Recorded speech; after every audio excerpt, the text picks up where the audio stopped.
Hello students, as you can see in the video, this story is also about an old lady.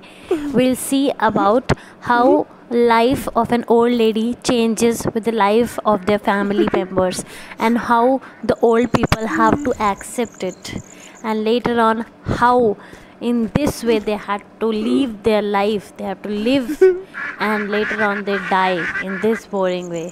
So let's see the story. Welcome all of you. Today again we are going to see the Hornbill book, and today we'll see the first story of the book, and it's quite interesting. Let's see. So the first story of your book is the portrait of a lady. Portrait मतलब picture of a lady, और इसको लिखा किसने है? खुशवंत सिंह ने लिखा है. Let's see something about Khushwant Singh. Let's go a bit fast so that we can give more time to the story. Khushwant Singh, जिनका ओरिजिनल नाम क्या था? कुशल सिंह था. ये February 2, 1915 में बॉर्न हुए थे और इनकी डेथ हुई March 20, 2014. ये इंडियन ऑथर थे, लॉयर, डिप्लोमैट, जर्नलिस्ट, पॉलिटिशियन, बहुत सारे काम इन्होंने किए. और इनका क्योंकि experience, as you can see the time duration, तो ये पार्टीशन ऑफ इंडिया और फ्रीडम फाइटिंग के टाइम में भी थे, तो उससे इंस्पायर होकर इन्होंने कई सारी स्टोरीज लिखी. ट्रेन टू पाकिस्तान लिखी है इन्होंने 1956 में, जिस पर एक मूवी भी बनी है.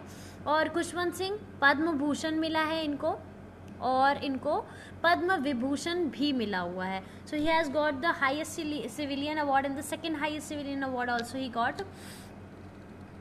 Also he has written something about his protest against the Operation Blue Star. Operation Blue Star के बारे में पता है? अगर नहीं है तो go and see. अमृतसर में कैसे सिख जो पंजाबीज थे उनके अगेंस्ट ऑपरेशन ब्लू स्टार, मतलब कुछ तो रायट्स थे, that you have to see. I won't tell that. So this is the diplomatic person Khushwant Singh. तो आप बहुत ही लकी हैं कि इनकी स्टोरी के बारे में पढ़ रहे हैं. ये जो स्टोरी है वो इंस्पायर्ड है कैसे हमारे जो प्रेजेंट सिनारियो है उसमें कैसे पेरेंट्स जो हैं वो अपने पेरेंट्स से अलग हो जाते हैं. बच्चे जो ग्रैंड पेरेंट्स हैं वो अपने ग्रैंड चिल्ड्रन से सेपरेशन फील करते हैं. तो ये सारी चीज़ें स्टोरी में पोर्ट्रे की हुई है. तो पोर्ट्रेट लेडी की कौन थी? लेडी जो खुशवंत हैं, जो यहाँ के नरेटर हैं, उनकी जो ग्रैंड मदर है उनके बारे में बताया है. कैसे जो ऑथर हैं उनका रिलेशनशिप रहता है उनकी ग्रैंड मदर के साथ, और कैसे टाइम के साथ वो चेंज होता रहता है, वो डिस्क्राइब किया हुआ. सो ये है आपकी लेडी जिनका पोर्ट्रेट है, जिसके बारे में बात की हुई है.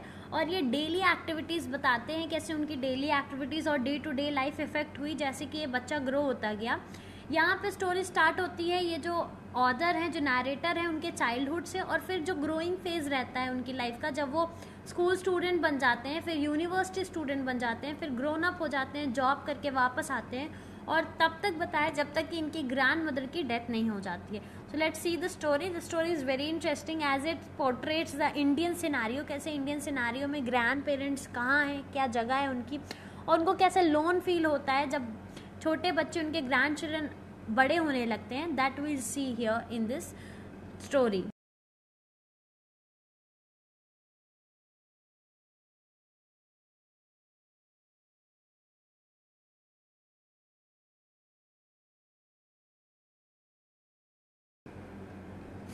जो थीम है स्टोरी का, एज एवरी स्टोरी किसी थीम के बेसिस पे लिखी होती है, उसका कोई मोटिव होता है, आपको कुछ समझाना होता है. इस स्टोरी का भी थीम है कि कैसे इस स्टोरी में इनोसेंस बताया हुआ है. जो बच्चा है वो जब अपने चाइल्डहुड में रहता है तो उसका इनोसेंसी बताया है, कैसे उसकी मासूमियत बताई है.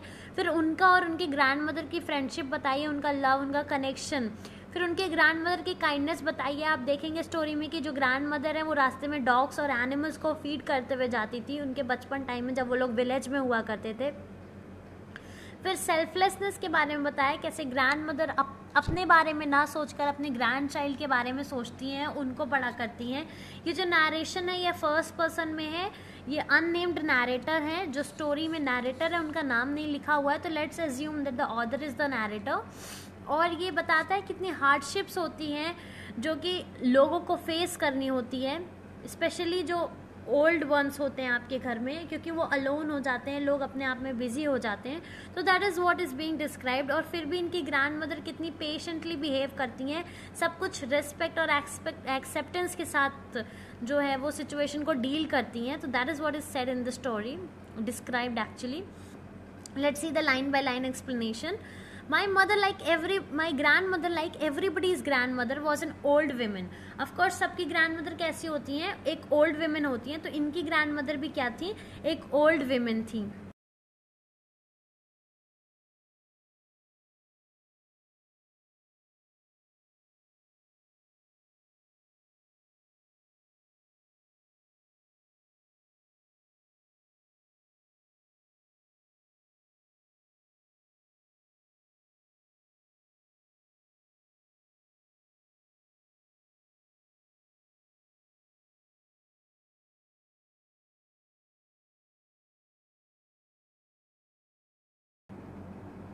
इनकी ग्रैंडमदर भी क्या थी, एक ओल्ड वेमेन थी. Of course she had been old and wrinkled for 20 years that I had known her.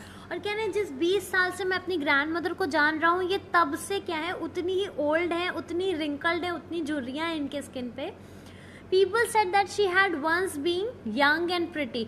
और लोग कहा करते हैं कि मेरी ग्रैंड मदर कभी तो यंग और प्रिटी हुआ करती थी, but it's very hard to believe. मेरे लिए ये मानना इट्स वेरी हार्ड, क्योंकि मैं जब से देख रहा हूँ तब से ये ऐसे ही हैं. My grandfather's portrait hung above the mental piece in the drawing room. और जो मेरे ग्रैंड फादर, उनकी जो पोर्ट्रेट है, उनका जो फोटो है, वो भी जो फायर प्लेस है उसके ऊपर हैंग है ड्राइंग रूम में. Portrait hung above the mental piece in the drawing room. He wore a big turban, बहुत बड़ी सी टर्बन थी उनके फेस पे. लूज फिटिंग क्लोथ्स, और उस पुराने ज़माने में लोग लूज फिटेड क्लोथ्स पहनते थे.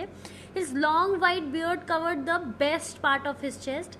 तो उनकी जो वाइट बियर्ड थी, उन्होंने पूरा नेक रीजन को जो है कवर करके रखा था. He looked at least 100 years old. और कहते हैं जो मेरे ग्रैंड फादर हैं वो कुछ कम नहीं, करीब 100 साल के तो लग ही रहे थे, ऐसा मुझे लग रहा था, ऐसा नैरेटर को लग रहा था.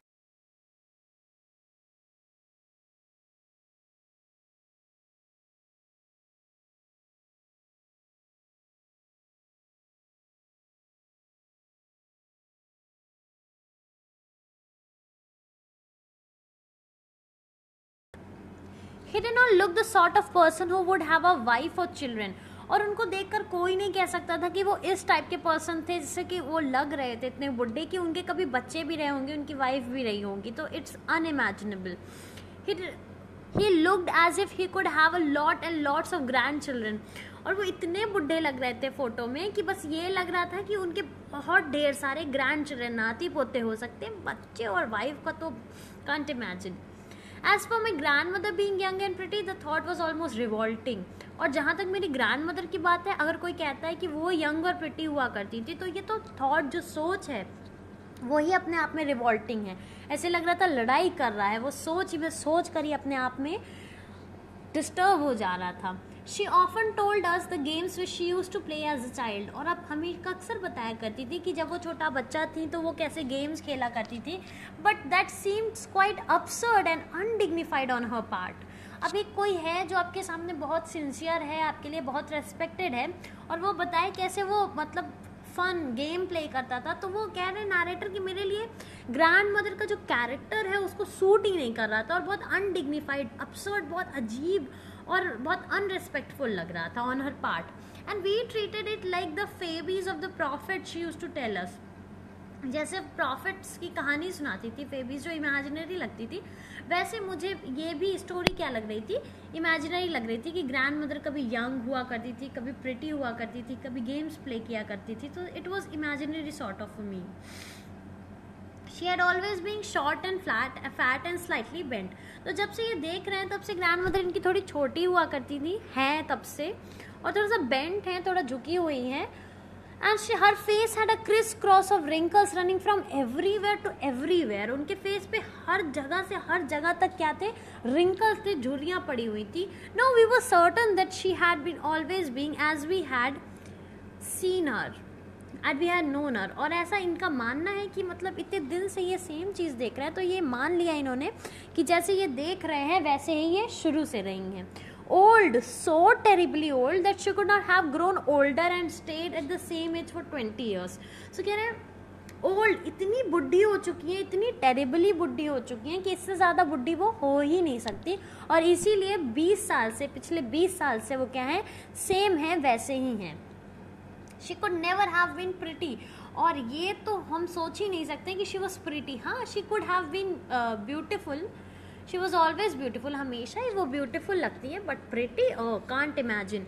She hobbled about the house in spotless white cloth with one hand resting on her waist to balance her stoop and other telling the beads of her rosary. तो एक हाथ उनका कमर पे होता था, क्यों, जो उनका झुका हुआ कंधा होता था उसको सपोर्ट करने के लिए, वो हमेशा एक हाथ कमर पे रखकर चलती थी, और जो दूसरा हाथ हुआ करता था उससे वो माला, रोजरी जो है, रोजरी क्या है, जो माला, अलग अलग टाइप की माला होती है जो बुढ़े लोग लेकर हमेशा जपते रहते, तो हमेशा वो माला लेकर हमेशा पढ़ती रहती थी. Her silver locks were scattered untidily over her pale puckered face and her lips constantly moved in inaudible prayer. और कह रहे हैं कि जो उनका फेस है, जो सिल्वर लॉक्स है, जो उनके वाइट हेयर्स हैं, वो हमेशा अनटाइडली इधर उधर स्कैटर्ड रहते थे.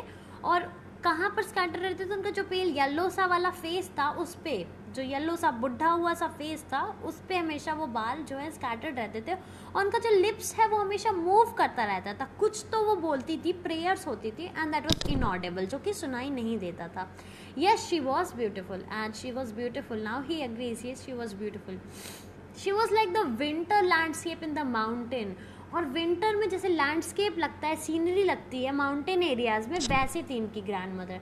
कैसा होता है विंटर में mountain areas? An expanse of pure serenity, एकदम वाइट प्योर सेरेनिटी, एक्सपेंस था पूरा, दूर दूर तक क्या था, प्योर वाइट सीनरी था. Breathing peace and contentment. और इनको लगता था वो जो वाइट सीरीन सा फिगर है, क्योंकि हम वाइट साड़ी है, वाइट बाल है, तो ऑल वाइट वाइट, तो वो प्योरिटी दिखाता है ग्रैंड मदर की. और कंटेंटमेंट, कैसे वो सब कुछ फुलफिलमेंट हो चुका है, और वो बहुत पीसफुल है, बहुत शांत है, बहुत कंटेंटेड है, आत्मा से अपने खुश हैं, संतुष्ट हैं. My grand mother and I were good friends. My parents left me with her when they used to live in the city and we were constantly together. और इनकी ग्रैंड मदर और ये जो है वो फ्रेंड्स थे. जब इनके पेरेंट्स जो है वो सिटी में शिफ्ट हो रहे थे, तभी इनको छोड़ गए थे इनकी ग्रैंड मदर के साथ, और तब से ये दोनों लोग खुश थे, एक साथ हुआ करते थे. She used to wake me up in the morning and get me ready for school. और वो जो है मुझे मॉर्निंग में जगाती थी और स्कूल के लिए तैयार करती थी. She said her morning prayers in monotonous sing a song.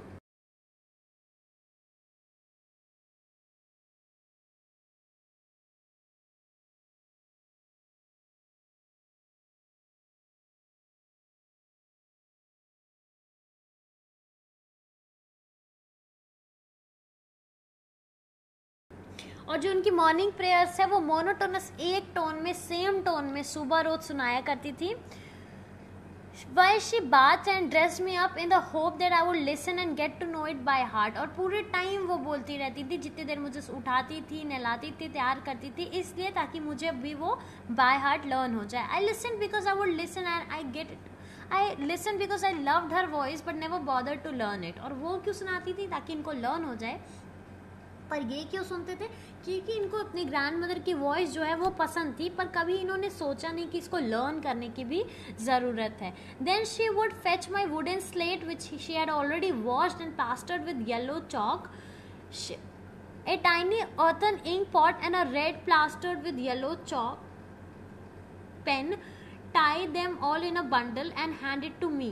So लेती क्या कहती, इनको रेडी करने के बाद ये लेती थी इनका वुडन स्लेट, जो कि वो ऑलरेडी साफ कर चुकी होती थी, एक प्लास्टर्ड येलो चॉक ले लेती थी, एक टाइनी अर्थन इंक पॉट जो कि मिट्टी से बना हुआ था, उसमें इंक रहता था, एक रेड कलर का पेन हुआ करता था, और सब एक बंडल में बांध कर और उनको पकड़ा देती थी. गांव का स्कूल था तो ऐसे ही जाया करते थे.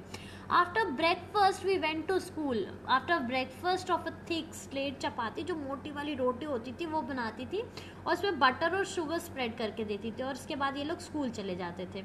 और पुरानी जो स्टेल चपातीज होती थी, पुरानी चपातीज होती थी, वो विलेज डॉग्स के लिए लेके जाती थी ग्रैंड मदर इनके साथ.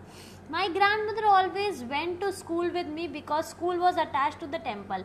इनकी ग्रैंड मदर हमेशा इनके साथ स्कूल जाया करती थी, क्योंकि जो स्कूल था वो एक टेम्पल से अटैच था, तो जब तक ये पढ़ते थे वो वहाँ क्या करती थी, अपनी प्रेयर करती थी. When the children sat in the row on the either side of the veranda singing alphabets and scriptures, वो प्रेयर पढ़ती थी और बच्चे जो है वरांडा के किनारे किनारे बैठकर अल्फ़ाबेट्स और अलग अलग स्क्रिप्चर्स पढ़ते थे. तब तक इनकी ग्रैंड मदर एक कोरस टोन में आराम से बैठ के टेम्पल में प्रेयर करती थी, और जब ये दोनों लोग फिनिश कर लेते थे तब एक साथ घर जाते थे. This time the village dogs would meet us at the temple door, और village dog क्योंकि उनको खाना खिलाए रहते तो वो village door पे वेट करते थे और इनको घर तक ड्रॉप करने जाते थे. They followed us to our home, growling and fighting each other for the chapatis we threw. और हम चपाती फेंकते थे और एक दूसरे से वो लोग उसी चपाती के लिए लड़ा करते थे. When my parents were comfortably settled in the city, they sent for us. और ये आया turning point of the story. अभी तक सब कुछ सही था, they were happily settled there, but now the turning point the story comes. कब? जब इनके ग्रैंड मदर को बुलाया जाता है इनके साथ सिटी में. इनके पेरेंट्स सब सेटल हो गए थे. Although we shared the same room, my grandmother was no longer in school with me. अब क्योंकि सेम रूम तो था पर स्कूल जो है वो अलग हो गया था.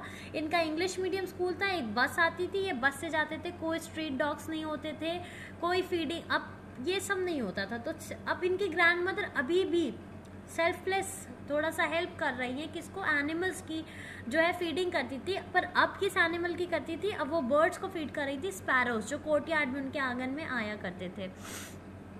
As the year rolled, we saw less of each other. अब क्योंकि स्कूल जाना, स्कूल से आना और फिर शायद ट्यूशन्स पढ़ते हो या जो भी था, तो ये एक दूसरे को थोड़ा सा कम अब मिलते थे.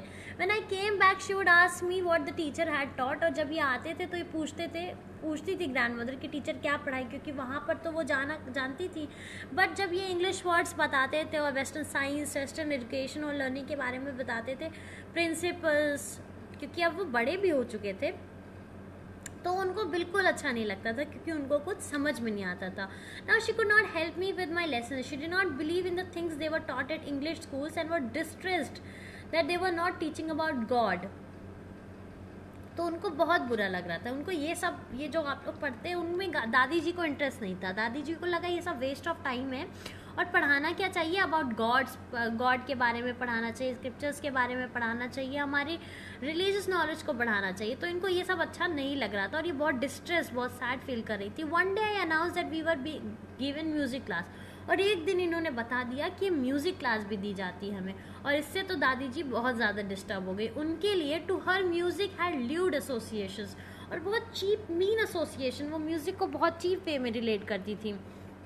उनको लगता था कि जो जेंटल फोल्क हैं, जो अच्छे लोग हैं, शहरी लोग, अच्छे लोग, घर में खानदान वाले लोग, इन लोगों के लिए ये नाच गाना नहीं बना है. She said nothing but her silence meant disapproval. वो कुछ बोली नहीं पर उनकी चुप्पी ही क्या थी, ना थी उनकी. She really talk to me after that. और उनको मानना था कि ये जो मोनोपोली है हार्लोट्स और बेगर्स के लिए बनी हुई है. जो नाचने गाने वाले होते हैं और जो भीख मांगने वाले होते हैं उनको म्यूज़िक सीखना ज़रूरी होता है. और उस दिन के बाद से बहुत कम बात करने लगी ग्रैंडमदर इनसे. When I went up to university, अब स्कूल एजुकेशन ख़त्म, university, I was given a room of my own. अब ये जाते थे और इनका खुद का रूम था. और जो कॉमन लिंक था फ्रेंडशिप का वो भी स्नैप हो गया, टूट गया, ब्रेक हो गया. कॉमन क्या था अभी तक, कॉमन रूम था, वो भी ख़त्म. My grand mother accepted her seclusion with resignation. और उन्होंने अपना अकेलापन, जो उनका अलग होना था, वो एक्सेप्ट कर लिया और रिज़ाइन कर दिया, अपनी ड्यूटी से रिज़ाइन कर दिया. And she no more wanted to be busy with the boy. अब एकदम सेपरेट हो चुकी थी. She rarely left her spinning wheel to talk to anyone.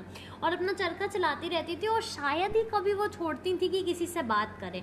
और जब छोड़ती भी थी तो वो क्या कंटिन्यूसली प्रेयर्स रिसाइट करती थी, अपनी प्रेयर्स पढ़ा करती थी.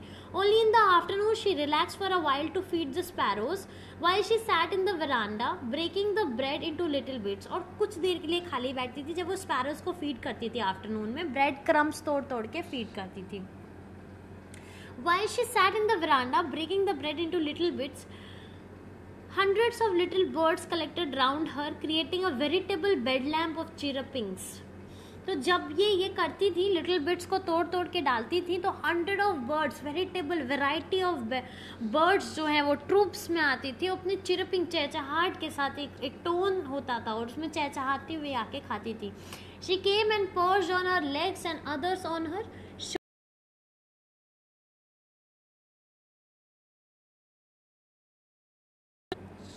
So some came, some sat on her legs, some on her shoulders, and they all used to feed very happily over there. Some even sat on her head and she smiled but never shooed them away. And she used to sit and smile. कभी उनको भगाती नहीं थी. She used to smile. It use to be the happiest hour of the day for her, और ये ही वो time था जब वो स्माइल करती थी, खुश होती थी. अब ये उनके दिन का हैप्पीएस्ट आवर होता था. When I decided to go abroad for further studies, I was sure my grandmother would be upset. और जब ये बाहर जा रहे थे पढ़ाई के लिए तो इनको पता था कि इनकी grandmother अब जो है वो बहुत upset होने वाली हैं.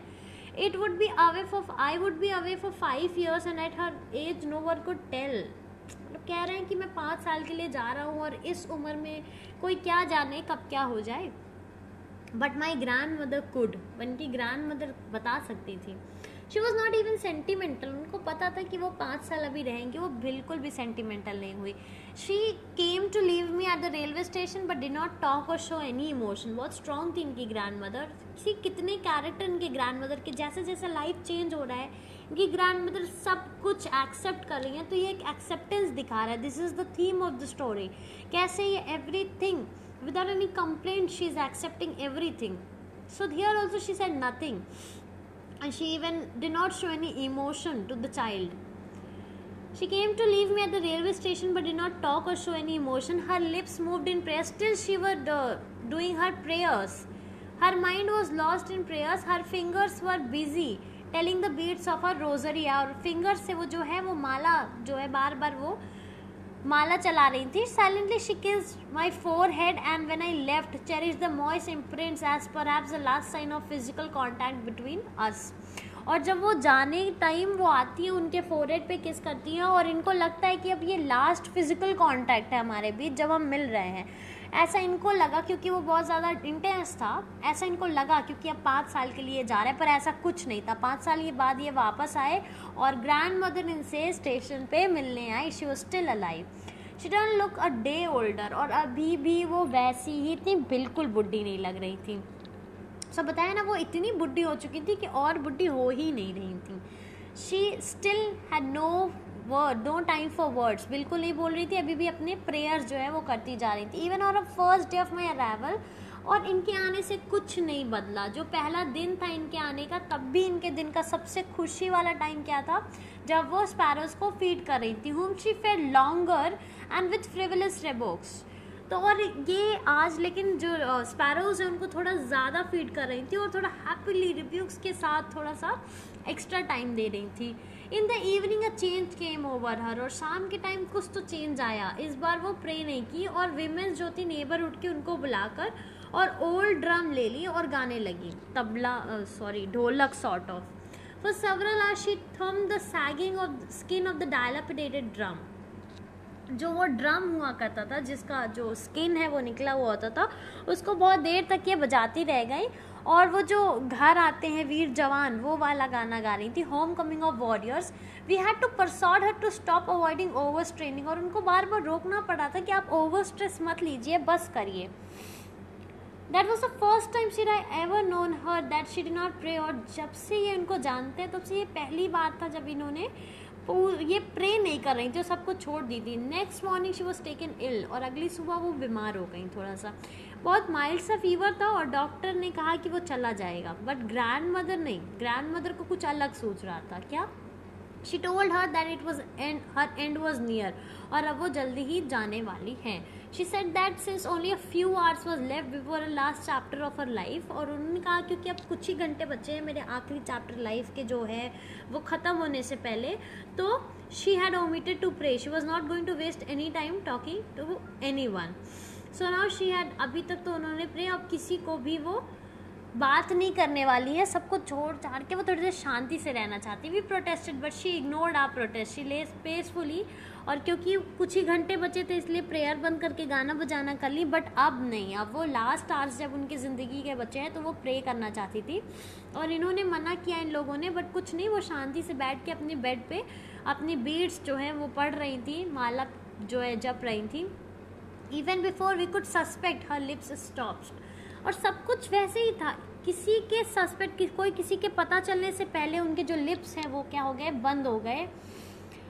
The rosary fell from her lifeless finger, और जो फिंगर चल रही थी वो लाइफलेस हो गई और उससे जो उनकी माला थी, रोजरी थी, वो नीचे गिर गई. A peaceful pallor, peaceful yellow colour उनके फेस पे स्प्रेड हो गया. We knew she was dead, and now she was dead finally, as she said. We lifted off her bed and is customary laid her on the ground and covered her with red shroud, और जैसा कि custom है हमारा, उसको उनको ground पे लेटाकर उनको cover किया।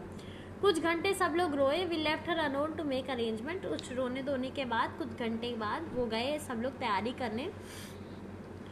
In the evening we went to her room with a crude stretcher to take her to be cremated, और फिर एक स्ट्रेचर लेकर गए जिसपे वो लेटाकर उनको जलाने के लिए ले जाते। The sun was setting and had lit her room and the veranda with a blaze of golden light, और धूप जो है वो ख़त्म हो रही थी और पूरा गोल्डन लाइट फैला हुआ था। We stopped halfway in the courtyard, all over the veranda and in her room, all over the veranda and her room, right up to where she lay dead, stiff wrapped in a red shroud. Thousands of sparrows lay scattered on the floor. Now, जो वरांडा था से लेकर जो courtyard था और जहाँ पर उनकी बॉडी थी, वहाँ पे कुछ हज़ारों स्पैरोज जो है वो आकर उनके चारों ओर बैठ गई। कोई चिरप्स नहीं थी, हर बार आती थी तो चहचहाट की आवाज़ रहती थी, पर इस बार ऐसा कुछ भी नहीं था। They fetched some bread for. We felt sorry for the birds and my mother brought some bread, but they didn't eat. We threw it to them. The sparrows took no notice of the birds. See, animals, birds and animals also have that heart. They could also feel. और वो लोग वो bread नहीं खाए. When we carried my mother's corpse off, they flew away quietly. और जब वो dead body लेकर चले गए तो वो sparrows भी क्या है चुपचाप उड़ गए। Next morning the sweeper swept away the bread crumbs into the dustbin, और अगली सुबह तक वो bread crumbs वैसे ही पड़े थे और स्वीपर ने bread crumbs को क्या किया, डस्टबिन में स्वीप कर दिया। This was the story. These are the word meanings. You can pause and write. You can see all the word meanings are there. These are the question answers. Mention the 3 phases of the author's relationship with the grandmother. Of course you have seen. That's all. We have seen the question answer summary, everything we have seen. I hope you understood the chapter. The chapter was a bit emotional if you felt it properly. That's all for this chapter. Thank you. Have a good day.